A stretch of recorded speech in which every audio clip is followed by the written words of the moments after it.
नमस्कार। अच्छा, कभी ऐसा सोचा है कि अगर मेरे साथ पास्ट में वो एक चीज ना हुई होती तो आज मेरी जिंदगी कितनी अलग होती। हाँ, बिल्कुल हम सब सोचते हैं। ऐसा लगता है जैसे हम अपने अतीत के कैदी हैं। कैदी है, बिल्कुल। और आज की हमारी चर्चा वो इसी धारणा को, इसी सोच को एक तरह से चुनौती देगी। ये the courage to be disliked किताब के कुछ विचारों पर आधारित है। बिल्कुल। आज का हमारा मिशन यही समझना है कि क्या हम वाकई अतीत की बेड़ियों में जकड़े हुए हैं या चाबी हमेशा से हमारे ही पास थी। तो चलिए एक बुनियादी सवाल से शुरू करते हैं। दुनिया जैसी हमें दिखती है, क्या वो वैसी ही है या ये सिर्फ हमारा नजरिया है? इसका जवाब एक बहुत ही दिलचस्प उदाहरण में छिपा है, कुएं के पानी का उदाहरण। कुएं का पानी? हाँ, मान लीजिए एक कुआं है जिसका पानी हमेशा 18 डिग्री सेल्सियस पर रहता है। ये एक ऑब्जेक्टिव सच है। ठीक है, 18 डिग्री, ये तो एक फैक्ट हो गया। हाँ, पर जब आप उसी 18 डिग्री वाले पानी को चिलचिलाती गर्मी में पीते हैं तो वो आपको कैसा लगता है? बहुत ठंडा, एकदम ताजगी भरा। और अगर कड़ाके की सर्दियों में आप उसी पानी में हाथ डालते हैं? तब तब तो वो गुनगुना सा लगेगा, गर्म सा महसूस होगा। बिल्कुल, पानी का तापमान नहीं बदला, वो अभी भी 18 डिग्री ही है। बदला क्या? मेरा एहसास, मेरा सब्जेक्टिव एहसास। एग्जैक्टली। एडलर यही कहते हैं, दुनिया उस कुएं के पानी की तरह है, वो जैसी है वैसी है, पर हम सब उसे अपने अपने नजरिए के चश्मे से देखते हैं। ये तो शुरुआत में ही सोचने पर मजबूर करने वाली बात है। इसका मतलब हमारी परेशानियां दुनिया की वजह से नहीं, बल्कि हमारे उस चश्मे की वजह से हैं। और यहीं पर एडलेरियन मनोविज्ञान सबसे बड़ा मोड़ लेता है। पारंपरिक मनोविज्ञान, खासकर फ्रॉइड का, वो अतीत के कारणों पर जोर देता है, जिसे इटियोलॉजी कहते हैं। हाँ, ये तो आम धारणा है। ऐसा क्यों हुआ, हम हमेशा वजह ही तो ढूंढते हैं। एडलर इस क्यों को पलटकर किस लिए कर देते हैं। वो कारणों की बजाय मकसद पर ध्यान देते हैं, टेलियोलॉजी। उनका सवाल है, आपका ये व्यवहार आज आपके किस मकसद को पूरा कर रहा है? एक मिनट, ये थोड़ा मुश्किल है। जैसे किताब में उस दोस्त का जिक्र है जो सालों से अपने कमरे से बाहर नहीं निकला। हाँ, तो पारंपरिक सोच तो यही कहेगी कि भाई बचपन में कोई ट्रॉमा हुआ होगा, कोई बुरा अनुभव। सही। इटियोलॉजी यही कहेगी, लेकिन टेलियोलॉजी पूछेगी, बाहर न जाने का मकसद क्या हो सकता है? मकसद?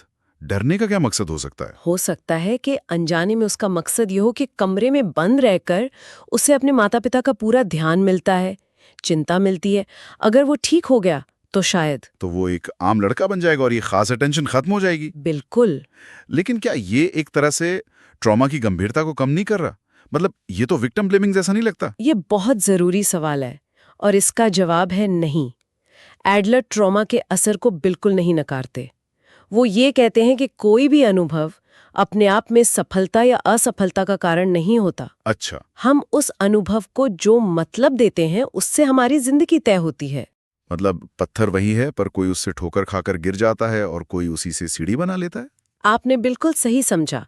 चुनाव हमारे हाथ में है। ये हमें पीड़ित की भूमिका से निकालकर हमारी जिंदगी का ड्राइवर बना देता है। अगर ये सच है तो इसका असर तो हमारी भावनाओं पर भी पड़ेगा। जैसे गुस्सा। गुस्सा तो बस आ जाता है, उस पर कंट्रोल कहाँ होता है? एडलर के नजरिए से गुस्सा आता नहीं, उसे लाया जाता है। लाया जाता है? ये कैसे हो सकता है? मान लीजिए कैफे में वेटर ने मुझ पर गरम कॉफी गिरा दी और मैं चिल्ला पड़ा। इसमें मकसद कहाँ से आया? उस पल में भी एक अनजाना मकसद था। चिल्लाने का मकसद क्या था? शायद उस वेटर को डराकर अपनी बात मनवाना, उस पर काबू पाना। आपने गुस्से को एक हथियार की तरह इस्तेमाल किया ताकि आपकी बात फौरन सुनी जाए। पर मैं ये कैसे मान लूं कि गुस्सा मेरे कंट्रोल में था? उस माँ वाले उदाहरण को याद कीजिए। एक माँ अपनी बेटी पर जोर जोर से चिल्ला रही है, तभी फोन बजता है। प्रिंसिपल का फोन है। और माँ की आवाज फौरन एकदम शांत और विनम्र हो जाती है। जी सर, जी बिल्कुल सर। और जैसे ही फोन कटता है तो वापस उसी टोन में चिल्लाना शुरू कर देती हैं। तो इससे क्या साबित होता है? कि गुस्सा पूरी तरह उसके कंट्रोल में था। वो एक टूल था। बिल्कुल। ये आपको आपकी जिंदगी की ड्राइविंग सीट पर वापस बिठा देता है। आप अपनी भावनाओं के रहमो करम पर नहीं हैं, आप चुन सकते हैं। ठीक है, तो अगर हमारी भावनाएं भी हमारे मकसद पूरे कर रही हैं, तो जो समस्याएं हमें दूसरों की वजह से लगती हैं, उनकी जड़ भी हम में ही है। एडलर तो यहाँ तक कहते हैं कि इंसान की हर एक समस्या आपसी रिश्तों मतलब इंटरपर्सनल रिलेशनशिप्स की ही समस्या है। ये तो बहुत बड़ा दावा है। सोच कर देखिए, अगर इस ब्रह्मांड में आप अकेले होते तो क्या कोई समस्या होती? अकेलापन भी एक समस्या तभी है जब आप दूसरों की कल्पना करते हैं। सही है। हमारी सारी चिंताएं, मैं कैसा दिखता हूँ, लोग क्या सोचते हैं, ये सब दूसरों के संदर्भ में ही तो हैं। हाँ, तो फिर अगर सारी समस्याएं रिश्तों से ही हैं, तो उन्हें सुलझाने का रास्ता क्या है? रास्ता है कामों का बंटवारा, सेपरेशन ऑफ टास्क्स। ये समझना कि कौन सा काम आपका है और कौन सा दूसरे का। लेकिन ये तय कैसे करें? असल जिंदगी में तो सब उलझावा होता है। इसका एक बहुत सीधा सा टेस्ट है। बस एक सवाल पूछिए, इस काम का अंतिम नतीजा असल में किसे झेलना पड़ेगा? अच्छा, जैसे बच्चे का होमवर्क, अगर वो नहीं करता तो बुरे ग्रेड तो बच्चे को मिलेंगे, मतलब ये बच्चे का काम है। एकदम। अब ज्यादातर माता पिता क्या करते हैं? होमवर्क करो। वो बच्चे के काम में दखल दे रहे हैं। हाँ, और इससे बच्चे में जिम्मेदारी का एहसास भी नहीं आता। बिल्कुल। उनका काम दखल देना नहीं, बल्कि ये यकीन दिलाना है कि ये तुम्हारा काम है और अगर मदद चाहिए तो मैं यहाँ हूँ। ये बात मुझे ऑफिस की याद दिला रही है। मान लीजिए मेरा बॉस मुझे पसंद नहीं करता, तो मैं परेशान रहता हूँ कि ऐसा क्या करूँ कि वो मुझे पसंद करने लगे। इस लॉजिक के हिसाब से आपको कौन पसंद करता है और कौन नहीं, ये किसका काम है? ये तो उनका काम है। मेरे बारे में राय रखना उनका काम है। और आपका काम? मेरा काम है अपना काम ईमानदारी से करना, बस। बिल्कुल। जब आप ये सोचते हैं कि वो मुझे पसंद करें, तो आप उनके काम में दखल दे रहे हैं। और दूसरों की उम्मीदों पर खरा उतरने की कोशिश करने वाली जिंदगी में आजादी नहीं हो सकती। मतलब सच्ची आजादी इस बात को स्वीकार करने में है कि दूसरे मेरे बारे में क्या सोचते हैं, ये मेरे कंट्रोल से बाहर है। और यहीं पर इस किताब का टाइटल आता है, the courage to be disliked. नापसंद किए जाने का साहस। हाँ, जब आप अपनी सच्चाई के हिसाब से जीते हैं तो जरूरी नहीं कि सब आपको पसंद करें, और ये ठीक है। लेकिन अगर हर कोई सिर्फ अपने काम पर ध्यान देगा, तो क्या इससे समाज में एक तरह का अलगाव नहीं बढ़ जाएगा? ये एक बहुत स्वाभाविक चिंता है। पर एडलर कहते हैं कि कामों के बंटवारे का लक्ष्य अकेलापन नहीं, बल्कि सामुदायिक भावना मतलब कम्युनिटी फीलिंग को हासिल करना है। सामुदायिक भावना, इसका क्या मतलब है? इसका मतलब है दूसरों को अपने दुश्मन या प्रतियोगी की तरह नहीं, बल्कि एक साथी की तरह देखना। रिश्तों में बराबरी, सोच में वर्टिकल और हॉरिजॉन्टल रिश्तों की बात की गई थी, ये क्या है? वर्टिकल रिश्ते ऊंच नीच वाले होते हैं, जैसे बॉस और कर्मचारी। इनमें तारीफ और डांट का इस्तेमाल होता है। और मजे की बात यह है कि तारीफ भी एक तरह का जजमेंट ही है। तारीफ, जजमेंट कैसे?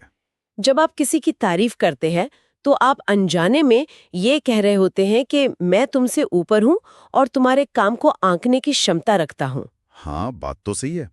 जैसे कोई बड़ा किसी छोटे को शाबाशी दे रहा हूं। तो फिर हॉरिजॉन्टल रिश्ता क्या है? वो बराबरी का होता है, जैसे दोस्तों के बीच। इसमें जजमेंट नहीं, आभार होता है, ग्रैटिट्यूड।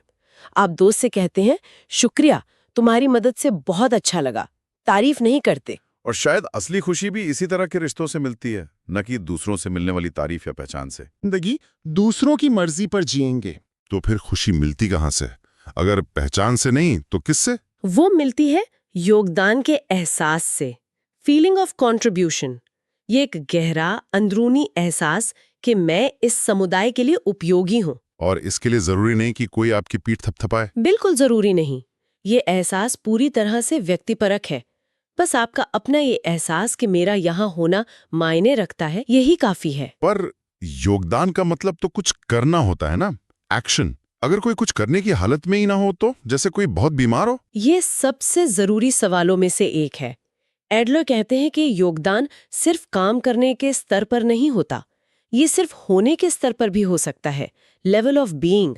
होने के स्तर पर? हाँ, सोचिए एक बुजुर्ग दादाजी जो बिस्तर पर हैं। उनका सिर्फ होना ही, उनका अस्तित्व ही पूरे परिवार के लिए हिम्मत और प्यार का एक केंद्र हो सकता है। उनका होना ही अपने आप में एक बहुत बड़ा योगदान है। ये तो लोगों को देखने का पूरा नजरिया ही बदल देता है। मतलब किसी की कीमत इस बात से नहीं है कि वो क्या करता है, बल्कि इस बात से है कि वो है। बिल्कुल। और यहीं से हम सबसे गहरे विचार पर पहुंचते हैं, जिंदगी को अभी और यहीं में जीना, हियर एंड नाउ। हम तो जिंदगी को एक सीधी रेखा की तरह देखते हैं, अतीत से भविष्य की तरफ जाती हुई। हाँ, एक के बाद एक मंजिलें, कॉलेज, फिर नौकरी, फिर प्रमोशन। एडलर कहते हैं कि ये सोच ही गलत है। जिंदगी एक रेखा नहीं बल्कि छोटे छोटे पलों यानी डॉट्स की एक श्रृंखला है। और हम सिर्फ और सिर्फ इसी पल में जी सकते हैं। और इसे समझाने के लिए वो जिंदगी को एक नाच की तरह बताते हैं। Life is like a dance. हाँ, जब कोई नाचता है तो उसका लक्ष्य कहीं पहुंचना नहीं होता। नाचना खुद ही एक मकसद है। बिल्कुल, नाच का हर एक पल अपने आप में पूरा होता है, वो मंजिल तक पहुंचने का साधन नहीं है। मतलब कोई फिनिश लाइन है ही नहीं, बस एक डांस फ्लोर है और हमें बस इस पल में, अभी और यहीं में पूरी तरह से नाचना है। ठीक यही।